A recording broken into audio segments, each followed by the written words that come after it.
어린 딸이 아빠에게 말을 합니다.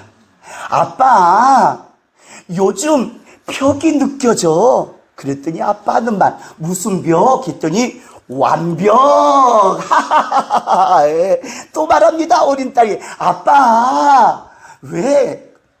아빠 너무 짐이 많은 것 같아요. 무슨 짐? 그랬더니 멋짐. 나 지금도 모르나 봐. 멋짐 그러더라고요. 한 번만 더. 아빠 왜? 그랬더니 비 올 때 우산이 필요 없을 것 같아요. 왜? 그랬더니 꽃엔 물이 필요하잖아요. 아빠는 꽃이에요. 아유 닭살. 아유 닭살. 우리도 한번 해봐야 되겠습니다. 시작. 요즘 벽이 느껴져. 무슨 벽? 완벽. 완벽. 네. 로마서를 계속 강의하겠습니다. 네. 큰 기쁨이 있는 곳에 큰 슬픔도 있습니다. 큰 기쁨이 있는 곳에 큰 슬픔도 있습니다. 굉장히 비싼 음식을 선배 목사님 사주셨는데 계속 먹다 보니까 진짜 감탄을 하는 거예요. 와, 맛있다. 입에서 녹는다, 녹아. 세상에 감탄을 하는 것입니다. 그런데 놀랍게도 그 맛있는 그 비싼 음식을 먹는데도요, 얼굴에는 큰 슬픔이 잠겨져 있습니다. 왜 그러냐 물어봤더니 집에 있는 아내가 생각났어. 이렇게 맛있는 음식을 누구랑 함께 오면 더 좋았을걸? 아내랑 함께 왔으면 더 좋았을걸. 큰 기쁨이 있는 곳에는 큰 슬픔도 있습니다. 성지순례를, 성경에만 보던 성지순례를, 한 집사님이 성지순례를 갔습니다. 얼마나 좋은지, 얼마나 아름다운지, 나만 예수 믿는 줄 알았더니 전 세계 사람들이요 엄청나게 모여듭니다. 이렇게 좋은 성지순례 말입니다. 기쁩니다. 큰 기쁨이 있는 곳에는 또 큰 슬픔도 있습니다. 그 집사님이 참 사랑이 많아서 가난한 교회 목사님들, 개척교회 목사님들은 성지순례도 못 올 건데 하면서 마음이 슬퍼지는 거예요. 개척교회 목사님들 생각하니까요 마음이 아픈 거예요.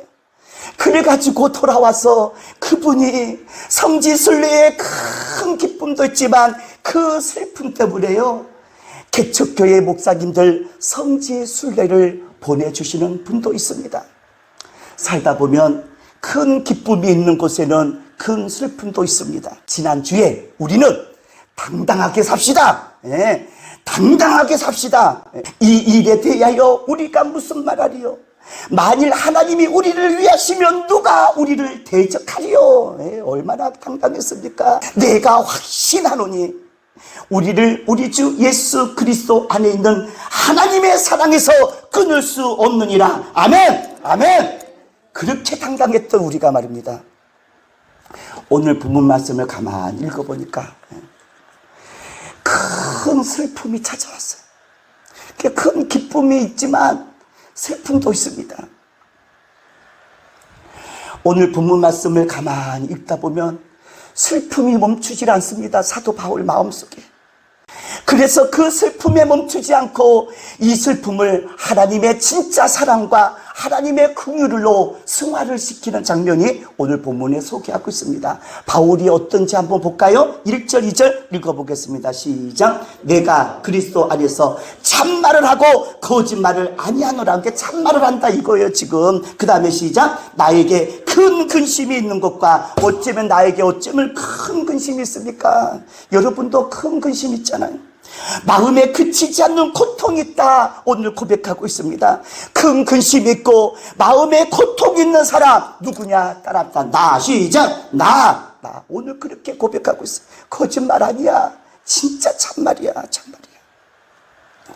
왜 그러냐 물어봤더니요 3절이 나옵니다. 왜 슬프냐? 3절 시작. 나의 형제 곧 고륙의 친척을 위하여 내 자신이 저주를 받아 그리스도에게서 끊어질지라도 원하는 바라. 다시 말하면 나의 형제들이 예수를 거부하고 예수를 안 믿는다는 것입니다. 고륙의 친척들이 예수 믿지 않고 예수 말 듣지도 않으려고 말입니다. 그러고 있습니다. 그래서 사도 바울은 뭐라고 말하냐? 내 형제들을 위하여, 내 고륙을 위하여 내 자신이 저주를 받아서 그들이 믿기만 한다면 그리스도에게서 끊어질지라도 나는 원하는 바로라, 이렇게 같다고 슬픔에 잠겨 있는 것을 볼 수가 있습니다. 여기 나의 형제 고륙의 친척들은 누구를 말하냐? 이스라엘을 말하고 있습니다. 4절 봤더니 그들은 이스라엘 사람이라. 이스라엘 사람. 누구를 말하냐? 여러분 가족들을 말하고 있습니다. 여러분 가족들. 아들들, 딸들, 손자들. 여기 이스라엘 사람은 누구냐? 전도 대상자들. 그래서 사도 바울은 마음의 큰 근심과 마음에 그치지 않는 고통이 막 사무칩니다. 끊어질지라도, 예수와 끊어질지라도 그들이 예수를 믿고 그들이 예수 믿기를 원한다, 간절하게 합니다. 그런데 여러분, 그들이 누구냐? 4절이 중요합니다. 이스라엘은 바로 이런 사람들이에요. 여러분 가족들이, 여러분 전도 대상자들이 이런 사람입니다. 4절 다 같이 읽어보겠습니다. 4절 시작. 그들은 이스라엘 사람이라. 그들에게는 양자됨과 영광과 언약들과 율법을 세우신 것과 예배와 약속들이 있다 했습니다. 여기 봤더니요, 이스라엘 사람들은 어떤 사람이냐? 여러분 가족들이, 전도 대상자들이 누구냐? 그들은 하나님의 양자야. 아들, 딸 삼으셨다 이 말입니다. 그들은 하나님의 영광이랍니다. 여러분, 영광이랍니다. 그들은 하나님의 언약이었고 율법을 세우신 것과 그들은 예배자다. 약속들이 있는 사람들, 바로 이게 이스라엘입니다. 이스라엘. 여러분 아들, 딸들입니다. 전도 대상자들입니다. 이렇게 하나님의 양자됨과 하나님의 영광과 하나님의 예배와 약속들이 있는 사람들이 말입니다, 다 거절해버리고 다 놓쳐버립니다. 영광도 놓쳐버리고 하나님의 언약도 놓쳐버리고 예배도 약속도 다 놓쳐버립니다. 그래서 이 사도 바울은 불쌍히 여겨 주시옵소서, 하나님 긍휼을 베풀어 주시옵소서, 우리에게 긍휼을 베풀어 주시옵소서, 간절하게 호소하고 있습니다. 저와 여러분도요 4절과 똑같은 사람입니다. 다 같이 나를 생각하면서 그들은 시작. 그들은 이스라엘 사람이라. 그들에게는 양자됨과 영광과 언약들과 율법을 세우신 것과 예배와 약속들이 있다. 아멘. 저와 여러분들입니다. 실은요 이 고백은 사도 바울의 고백입니다. 믿기 전에는 사실은 십자가와 원수가 되었어요. 믿기 전에는 예수쟁이들, 예수 믿는다고요 잡아 죽인 사람이 바로 사도 바울이었습니다. 그런데 하나님의 사랑이 임하고 하나님의 긍휼이 베풀어져서요 예수 믿게 된 거예요. 그래서 평생 동안 하나님의 사랑과 긍휼을 잊을 수가 없는 사람이었습니다. 지금 1절, 3절, 4절 누구의 고백이냐? 사도 바울의 고백입니다. 사도 바울의 고백. 제가 실은요 다 놓쳤어요. 하나님의 양자됨도, 하나님의 영광도, 하나님의 예배됨도, 약속들도 다 놓쳤습니다. 이렇게 신앙을 고백을 하고 있습니다. 저와 여러분도 이런 고백이 좀 있었으면 좋겠어요. 질문. 우리도 그랬습니다. 시작. 우리도 그랬습니다. 질문입니다. 우리도 그랬습니다. 아멘을 크게 해주시길 바랍니다. 네. 제 가운데 살았던 내가 예수님을 믿게 되었습니다. 아멘. 제 가운데 살았던 내가 하나님의 자녀가 되었습니다. 아멘.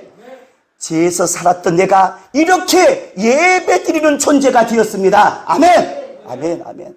그 이유는 하나님이 우리를 불쌍히 여겨주셨기 때문에, 하나님이 나에게 긍휼을 베풀어 주셨기 때문에 우리는 하나님의 사람으로, 하나님의 자녀로 이렇게 살아가게 되는 줄 믿습니다. 아멘. 그래서 우리가 어떻게 살아야 되냐? 첫째, 따라합시다. 항상 하나님의 긍휼로 삽시다. 시작. 항상 하나님의 긍휼로 삽시다. 아멘. 아멘. 여러분, 예수 믿는 사람들은 하나님의 긍휼이 있어야 합니다. 우리가 살아가야 할 힘은 하나님의 긍휼에 있어야 합니다. 하나님의 긍휼로 살아가시기를 주님의 이름으로 축복합니다. 아멘. 긍휼을 찾아봤더니요, 불쌍하고 가엾게 여겨 도와주는 것. 따라합니다. 불쌍하고, 시작. 불쌍하고 가엾게 여겨, 시작. 가엾게 여겨 도와주는 것, 시작. 도와주는 것. 네, 이게 긍휼입니다. 예수 믿는 사람들은 하나님의 긍휼로 살아가야 합니다. 우리는 흠이 많은 사람들입니다.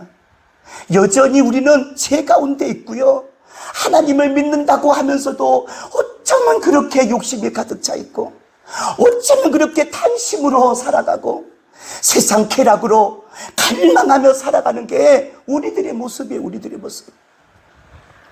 얼마나 내 자신이 이기적인지 모릅니다. 아무도 몰라요. 나만 압니다. 나만 압니다. 남의 티는 잘 보이지고, 남의 티는 잘 보이는데 왜 나의 들보는 생각지도 않는지 모르겠습니다. 어리석음으로 꽉 차 있는 모습 우리들입니다. 얼마나 이기적이고 얼마나 욕심덩어리인지. 교회를 오래오래 다닌다는데 한 번 흔들리면요, 태풍이 붑니다. 올 거냐 말 거냐, 다른 교회로 갈 거냐 안 갈 거냐. 교회를 오래 다녀도 말입니다. 그래서 우리는 외쳐야 합니다. 오늘도 주여 나를 불쌍히 여기소서. 시작. 주여 나를 불쌍히 여기소서. 하나님 나에게 긍휼을 베풀어 주소서. 시작. 하나님 나에게 긍휼을 베풀어 주옵소서. 아멘. 하나님의 긍휼을 구해야 합니다. 예수님은 이 땅에 오셔서 평생 긍휼을 베풀고 사셨어요. 불쌍하게 여기고 도와주고. 두 번째입니다. 긍휼의 마음을 쓰자. 시작. 긍휼의 마음을 쓰자. 사용하자, 이 말입니다. 생각만 하지 말고 우리는 이 마음을 써야 할 줄 믿습니다. 사도 바울은 예수님의 긍휼을 받아 자신이 이스라엘 같은 저 사람들이 예수 믿기만 한다면 내가 저주를 받아도 괜찮고 또한 그리스도의 사랑에서 끊어져도 괜찮다는 그 애절함, 그 긍휼함이 간절한 것을 볼 수가 있습니다. 여러분, 마음을 쓰자. 시작. 마음을 쓰자. 긍휼의 마음을 쓰세요. 사용하시기를 간절히 바랍니다. 미움이 무서운 이유는 내가 미워하면 반드시 내가 미워한 만큼 내가 나에게 찾아와요. 내가 미움을 받습니다. 제가 경험해 봤어요. 그렇게 미워했더니요, 그 미움만큼 내게로 돌아오더라고. 무섭습니다. 미움. 복수, 보복이 왜 무서운 줄 아십니까? 내가 보복하면, 내가 복수하면 그게 결과로 나에게 돌아와요. 나에게 돌아. 그래서 무서운 거예요. 그래서 무서운 거예요.